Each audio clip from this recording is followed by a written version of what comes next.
የአዲስ አበባ ከተማ አስተዳደር ከንቲባ አዳነች አቤቤ በክረምት በጎ ፈቃድ አገልግሎት ከከንቲባ ጽሕፈት ቤት ጀርባ ላይ አራዳ የበጎነት መንደር ግንባታን ጀምረናል አሉ። ከንቲባ በማህበራዊ ትስስር ገጻቸው ባሰፈሩት ጽሑፍ የመረጠንን ሕዝብ የምናመሰግነው በቃላት ብቻ ሳይሆን ችግሩን የሚፈቱ ተጨባጭ ተግባራዊ ምላሽ በመስጠት ነው ብለዋል። ከንቲባ በክረምት በጎ ፈቃድ 2500 ቤቶችን ለመገንባት መታቀዱን ጠቅሰው ዛሬ የተጀመረው የአራዳ የበጎነት መንደር ባለ 9 ወለል 8 ህንፃዎችና 2 ባለ 4 ወለል የገበያ ማዕከል ያሉት መሆኑን አመልክተዋል።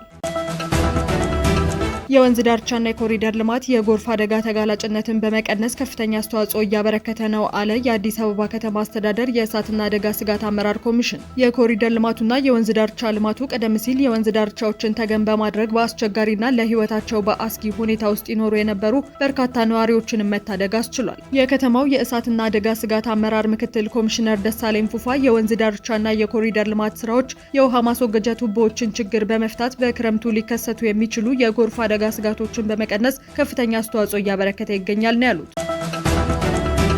የኢትዮጵያ ዜጎች ለማህበራዊ ፍትህ ኢዜማ በብሔራዊ ጥቅሞች ላይ ከሁሉም የኢትዮጵያ ኃይሎች ጋር በትብብር እንቀሳቀሳለሁ አለ። ፓርቲው ለውድድር በቀረበባቸው ቦታዎች 13 የህዝብ ተወካዮች ምክር ቤትና 73 የክልልና የከተማ ምክር ቤት ወንበሮችን በድምሩ 86 መቀመጫዎችን በማግኘት በሀገር አቀፍ ደረጃ ቀዳሚው ተፎካካሪ ፓርቲ ሆኖ ማጠናቀቁንም ገልጿል።